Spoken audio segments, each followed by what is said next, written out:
ಲಕ್ಷಾಂತರ ರೈತ ಕೂಲಿ ಕಾರ್ಮಿಕರ ಮಹಿಳೆಯರ ಸ್ವಾಭಿಮಾನದ ಬದುಕನ್ನು ನೀಡಿರುವಂತಹ ಕೋಲಾರ ಚಿಕ್ಕಬಳ್ಳಾಪುರ DCC ಬ್ಯಾಂಕಿನ ಕೊನೆಯ ಹಂತದ ಮೊಳೆ ಒಡೆಯಲು ಮುಂದಾಗಿರುವವರು ಯಾರು?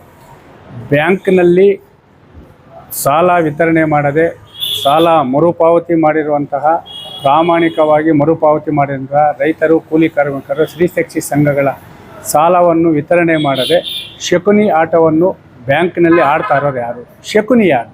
ನಾವು ಕೇಳ್ತಾರೆ. ಯಾಕಂದರೆ ಕೌರವರು 101 ಜನ, ಪಾಂಡವರು 5 ಜನ. ಅವರ ಇದರಿಂದ ಒಂದು ಮಹಾಭಾರತ ಯುದ್ಧನೇ ನಡೀತು.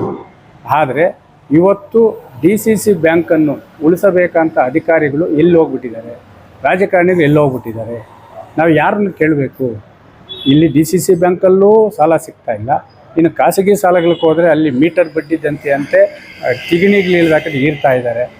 ನಾವು ಕೇಳ್ತಾ ಇರೋದು ಮಾನವೀಯತೆಯಿಂದ, ಸ್ವಾಭಿಮಾನದಿಂದ, ಕೂಲಾಗಿ, ಯಾವುದೇ ರೀತಿಯ ಗಲಾಟೆ ಇಲ್ಲದಾದರೆ ಪ್ರತಿ ಸಾರಿನೂ ಕೇಳ್ತಾ ಇದ್ವಿ, ಪ್ರಾಮಾಣಿಕವಾಗಿ ಬ್ಯಾಂಕ್ನ ಸಾಲ ಮರುಪಾವತಿ ಮಾಡಿರುವ ರೈತರ, ಮಹಿಳೆಯರ, ಸ್ತ್ರೀಶಕ್ತಿ ಸಾಲಗಳನ್ನು ಮರುಪಾವತಿ ನೀಡಿ, ಸಾಲವನ್ನು ನೀಡಿ ಪುಣ್ಯ ಕಟ್ಟಿಕೊಳ್ಳಿ. ಮಾವಿಗೂ ಬೆಲೆ ಇಲ್ಲ, ಟೊಮೊಟೊಗೂ ಬೆಲೆ ಇಲ್ಲ, ಮಕ್ಕಳ ವಿದ್ಯಾಭ್ಯಾಸ ಏನಾಗಬೇಕು, ಹಿರಿಯರ ಆರೋಗ್ಯ ಹೆಂಗೆ ಕಾಪಾಡ್ಕೊಳ್ಬೇಕು? ಬ್ಯಾಂಕನ್ನೇ ಇನ್ನು ಕೊನೆ ಹಂತದ ಇದು ಮಾಡಿಬಿಟ್ರೆ ಇನ್ನು ಯಾರು ಕಳಿತಾರೆ?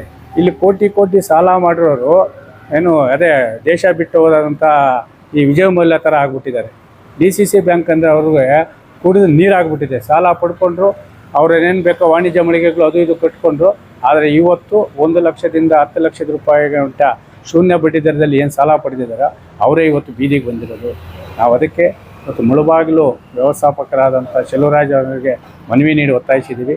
ಪ್ರಾಮಾಣಿಕವಾಗಿ ಸಾಲ ವಿತರಣೆ ಮಾಡಿರುವ ರೈತರ ಸಾಲವನ್ನು ನೀಡಿ, ಮತ್ತು ಈ ಬ್ಯಾಂಕಿನಲ್ಲಿ ಶಕುನಿ ಆಟ ಆಡ್ತಾರೆ ಯಾರು ಅಂತೇಳಿ ಕಂಡುಹಿಡಿಯಿರಿ. ಯಾಕಂದರೆ ಚುನಾವಣೆ ಮುಗಿದು 2 ವರ್ಷ ಆಗ್ತಾಯಿದೆ. ಇಬ್ಬರು ನಿರ್ದೇಶಕರು ಕೋರ್ಟಲ್ಲಿ ದಾವೆ ಹುಡ್ಕೊಂಡು ಪ್ರಕರಣ ಹಾಕ್ಕೊಂಡಿದ್ದಾರೆ. ಅದು ಯಾಕೆ ಹಾಕ್ಕೊಂಡಿದ್ದಾರೆ ಗೊತ್ತಿಲ್ಲ.